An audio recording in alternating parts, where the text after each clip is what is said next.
Welcome to cooking it simple. ഞാൻ Jessie. ഇന്ന് എത്തിയിട്ടുള്ളത് ഇഡ്ഡലി തട്ടിൽ എളുപ്പത്തിൽ ചെയ്തെടുക്കാൻ പറ്റുന്ന ഒരു ചോക്ലേറ്റ് കേക്കിൻ്റെ റെസിപ്പിയാണ്. ഇതിനെ വേണേൽ നിങ്ങൾക്ക് ചോക്ലേറ്റ് കപ്പ് കേക്ക്സ്ന്നോ അല്ലെങ്കിൽ ചോക്ലേറ്റ് ഇഡ്ഡലിന്നോ എന്ത് വേണമെങ്കിലും വിളിക്കാം. മുന്നേ ഇതുപോലെ വനില കേക്കിൻ്റെ റെസിപ്പി ഇട്ടിട്ടുണ്ടായിരുന്നു. അപ്പോൾ കുറച്ച് പേര് ചോദിച്ചിട്ടുണ്ടായിരുന്നു ചോക്ലേറ്റ് കേക്കിൻ്റെ റെസിപ്പി കാണിക്കുക എന്നുള്ളത്. ആർക്കും ഉണ്ടാക്കാൻ പറ്റുന്ന ഒരു കേക്കാണ് ഇത്. ഇതുണ്ടാക്കാനായിട്ട് നിങ്ങൾക്ക് പ്രത്യേകിച്ച് മെഷറിംഗ് കപ്പോ അല്ലെങ്കിൽ ഓവണോ ബീറ്ററോ ഒന്നും തന്നെ ആവശ്യമില്ല. വളരെ ഈസിയാണ്. അപ്പോൾ വീഡിയോ കാണാൻ ഇഷ്ടപ്പെട്ടു കഴിഞ്ഞാൽ തീർച്ചയായിട്ടും സബ്സ്ക്രൈബ് ചെയ്യുക. ഇത് ഉണ്ടാക്കാനായിട്ട് ഞാൻ ആദ്യം തന്നെ ഒരു ബൗളിൽ എടുത്തിട്ടുണ്ട്.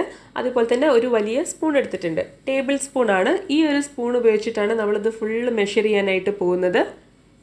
ഈ ഒരു സ്പൂണിൽ 3 ടേബിൾ സ്പൂൺ പഞ്ചസാര ഞാൻ ഈ ബൗളിലേക്ക് ഇടുന്നുണ്ട്. കുമിച്ചിട്ടാണ് എടുത്തിട്ടുള്ളത്. ഹീപ്പ് ചെയ്തിട്ടുള്ള സ്പൂണാണ്. അതുപോലെ തന്നെ നമുക്കിതിലേക്ക് ഒരു കോഴിമുട്ടയാണ് വേണ്ടത്. ഫ്രിഡ്ജിൽ വെക്കാത്ത മുട്ടയാണ് നല്ലത്. ഇനി നമുക്കിതൊന്ന് നന്നായിട്ട് ഇളക്കി കൊടുക്കാം. ഈ പഞ്ചസാര ഒന്ന് മുട്ടയുമായിട്ട് മിക്സ് ആവുന്നത് വരെ ഒന്ന് ഇളക്കി കൊടുത്താൽ മതി. സ്പൂൺ ഉപയോഗിച്ചിട്ട് തന്നെ മിക്സ് ചെയ്താൽ മതി. ഇനി ഇതിലേക്ക് നമുക്ക് 3 ടേബിൾ സ്പൂൺ അളവിൽ ഓയിൽ ചേർത്ത് കൊടുക്കാം. ഞാനിപ്പോൾ എടുത്തിട്ടുള്ളത് സൺഫ്ലവർ ഓയിലാണ്.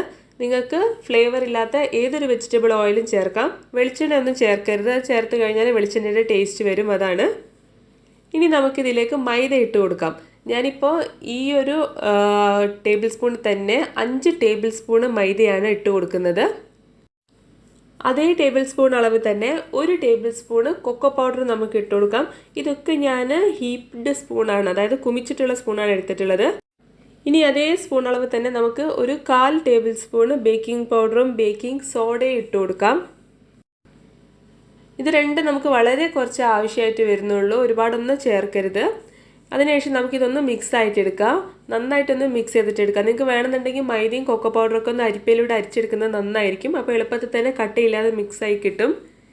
ഇനി ഈ ഒരു മിക്സ്ചറിലേക്ക് നമുക്ക് പാല് ചേർത്ത് കൊടുക്കാം. റൂം ടെമ്പറേച്ചറിലുള്ള പാലാണ് ചേർക്കേണ്ടത്. അതും നമ്മൾ സ്പൂൺ ഉപയോഗിച്ച് തന്നെയാണ് മെഷർ ചെയ്യുന്നത്. 7 സ്പൂണ് പാലാണ് ഞാൻ ഇതിലേക്ക് ഇപ്പോൾ ചേർത്തിട്ടുള്ളത്. നിങ്ങൾക്ക് വേണമെന്നുണ്ടെങ്കിൽ മൈദ ഇട്ടിട്ട് മിക്സ് ചെയ്യുന്ന സമയത്ത് തന്നെ ഈ പാല് ചേർത്ത് കൊടുക്കാം. അപ്പോൾ എളുപ്പത്തിൽ മിക്സ് ചെയ്യാനായിട്ടും പറ്റും. ഇനി നമുക്കിത് നന്നായിട്ടൊന്ന് മിക്സ് ചെയ്തിട്ട് എടുക്കാം. ഇത് തിക്കായിട്ടുള്ള കേക്കിൻ്റെ ബാറ്ററിൻ്റെ കൺസിസ്റ്റൻസിയിലാവുന്നത് വരെ നിങ്ങളൊന്ന് മിക്സ് ചെയ്തിട്ട് എടുക്കുക. ഞാനിപ്പോൾ സ്പൂൺ ഉപയോഗിച്ചിട്ട് തന്നെയാണ് മിക്സ് ചെയ്യുന്നത്. നിങ്ങളെ കയ്യിൽ വയർഡ് വിസ്ക് ഉണ്ടെന്നുണ്ടെങ്കിൽ അത് ഉപയോഗിച്ച് മിക്സ് ചെയ്യുകയാണെന്നുണ്ടെങ്കിൽ എളുപ്പത്തിൽ മിക്സ് ആയിട്ട് കിട്ടും.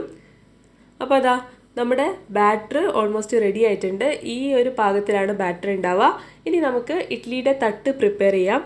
5 കുഴികളുള്ള ഇഡ്ഡലിയുടെ തട്ടാണ് ഞാൻ എടുത്തിട്ടുള്ളത്. എല്ലാത്തിലും കുറച്ച് ഓയിൽ ഒന്ന് തടവി കൊടുക്കുക. ഒരുപാട് ഓയിൽ ഉണ്ടാവരുത്. ഒരുപാട് ഓയിൽ ഉണ്ടെങ്കിൽ അത് വൈപ്പ് ചെയ്ത് കളയുക. ഇല്ലാന്നുണ്ടെങ്കിൽ കേക്കിൻ്റെ അടിഭാഗത്ത് കുറച്ച് മുരുമുരാന്നിരിക്കും. അതിനുശേഷം നമ്മൾ റെഡിയാക്കി വെച്ചിട്ടുള്ള ബാറ്റർ ഈക്വലായിട്ട് ഈ ഇഡ്ഡലി തട്ടിലേക്ക് ഒഴിച്ചു കൊടുക്കുക. നമ്മൾ സാധാരണ ഇഡ്ഡലിക്ക് മാവൊക്കെ ഒഴിക്കുന്ന പോലെ തന്നെയാണ്. ഇങ്ങനെ കേക്കിൻ്റെ ബാറ്റർ ഒഴിച്ചതിന് ശേഷം ഈ ഇഡ്ഡലി തട്ട് ഒന്ന് ടാപ്പ് ചെയ്ത് കൊടുക്കുക. എയർ ബബിൾസ് ഉണ്ടെങ്കിൽ പോവാനായിട്ടാണ്. അതിനുശേഷം നമുക്കിത് ബേക്ക് ചെയ്യാനായിട്ട് വയ്ക്കാം. ഈ ഒരു സമയത്ത് ഞാൻ ഇഡ്ഡലി ചെമ്പ് അടുപ്പത്ത് വെച്ചിട്ടുണ്ട്. അതിൻ്റെ അകത്തേക്ക് കുറച്ച് ഉപ്പ് ഇട്ട് കൊടുത്തിട്ടുണ്ട്. എന്നിട്ട് നമുക്കിത് അടച്ചു വെച്ചിട്ട് ഈ പാത്രം ഒന്ന് ചൂടാക്കിയിട്ട് എടുക്കാം. ഈ ഉപ്പ് ഞാൻ മുന്നേ യൂസ് ചെയ്തിട്ടുള്ള സെയിം ഉപ്പ് തന്നെയാണ്.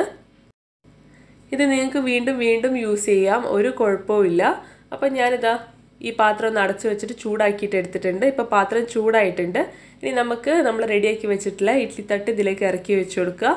അടച്ച് വെച്ചിട്ട് 10 മുതൽ 12 മിനിറ്റ് വരെയാണ് ഇത് ബേക്ക് ചെയ്യേണ്ടത്.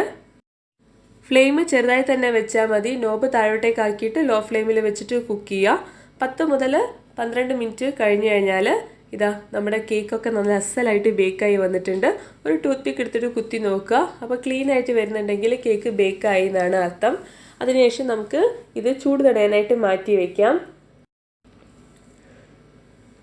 പിന്നെ നമ്മളിപ്പോൾ ഉപയോഗിച്ചിട്ടുള്ള ഉപ്പുണ്ടല്ലോ, ഇത് ചൂട് തടഞ്ഞു കഴിഞ്ഞാൽ എടുത്ത് വയ്ക്കുക. എന്നിട്ട് വീണ്ടും നിങ്ങൾക്ക് യൂസ് ചെയ്യുക. ഇങ്ങനെ ഉപ്പ് ഇടുന്നതുകൊണ്ട് തന്നെ കേക്ക് നല്ല പെർഫെക്റ്റായിട്ട് ബേക്കായി കിട്ടുകയും ചെയ്യും. പാത്രം ഒന്നും അടിയിൽ പിടിക്കുകയില്ല. അപ്പോൾ ആ കേക്കിൻ്റെ ചൂടെല്ലാം പോയിട്ടുണ്ട്. നല്ല സോഫ്റ്റ് ആയിട്ടാണ് ഉള്ളത്. ഒരു സ്പൂൺ ഉപയോഗിച്ചിട്ട് നമുക്ക് ഇത് ഈ തട്ടിൽ നിന്ന് പുറത്തേക്ക് എടുക്കാം. വളരെ പെട്ടെന്ന് തന്നെ ആവുന്ന ഒരു റെസിപ്പിയാണ് ഇത്. ഈവനിങ്ങിലൊക്കെ കുട്ടികൾക്ക് സ്നാക്കായിട്ട് കൊടുക്കാനും സ്കൂളിലേക്കൊക്കെ കൊടുക്കാനൊക്കെ ആയിട്ട് പറ്റും. വളരെ ഈസിയാണ്. അപ്പോൾ എല്ലാവരും തീർച്ചയായിട്ടും ട്രൈ ചെയ്ത് നോക്കുക. നല്ല സോഫ്റ്റ് ആയിട്ടുള്ള ഒരു ചോക്ലേറ്റ് കേക്കാണ് ഇത്. അപ്പോൾ നമുക്ക് പുതിയൊരു വീഡിയോ ആയിട്ട് കാണാം. അതുവരെ എല്ലാവരും സേഫായിട്ടിരിക്കുക. പിന്നെ ഇഷ്ടപ്പെട്ട് കഴിഞ്ഞാൽ സബ്സ്ക്രൈബ് ചെയ്യാനും ആരും മറക്കരുത്. നിങ്ങൾ സബ്സ്ക്രൈബ് ചെയ്യാത്ത ഒരാളാണെന്നുണ്ടെങ്കിൽ തീർച്ചയായിട്ടും ഒന്ന് സബ്സ്ക്രൈബ് ചെയ്യുക. പുതിയ വീഡിയോ ആയിട്ട് കാണാം. താങ്ക്